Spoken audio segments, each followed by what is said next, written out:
Imaginez une époque lointaine où des caravanes de chameaux traversaient des déserts gris brûlants, où des bateaux remplis de soie, d'épices et de trésors voguaient d'un continent à l'autre.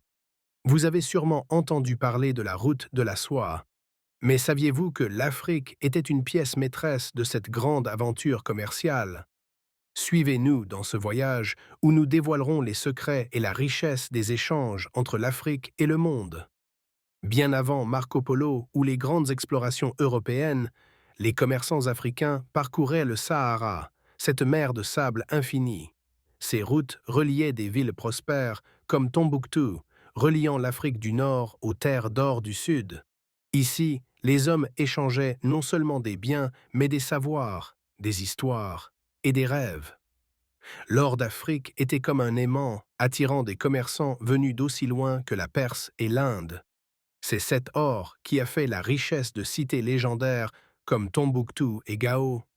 Imaginez une ville où les rues résonnaient des voix de savants et de poètes, où les marchés regorgeaient de merveilles exotiques.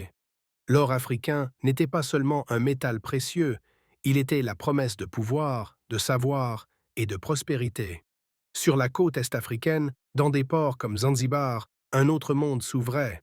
Les vents de la mer transportaient les marchands arabes, chinois et indiens vers l'Afrique.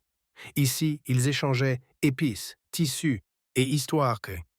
Ce mélange a donné naissance à la culture swahili, une rencontre fascinante entre l'Afrique, l'Orient et l'Inde.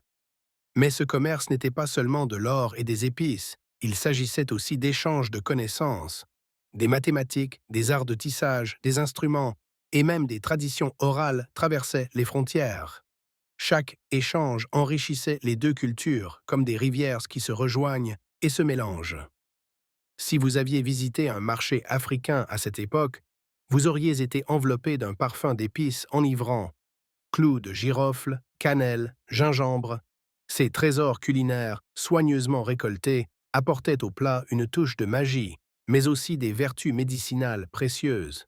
Chaque épice racontait une histoire, chaque saveur représentait un monde lointain. Aujourd'hui, les grandes routes du commerce mondial redécouvrent l'importance de l'Afrique.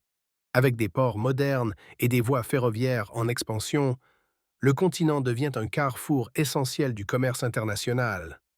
L'histoire d'échanges qui a commencé il y a des siècles continue de s'écrire, et l'Afrique est plus que jamais prête à jouer un rôle central. Si cette histoire vous a plu, faites-nous savoir dans les commentaires.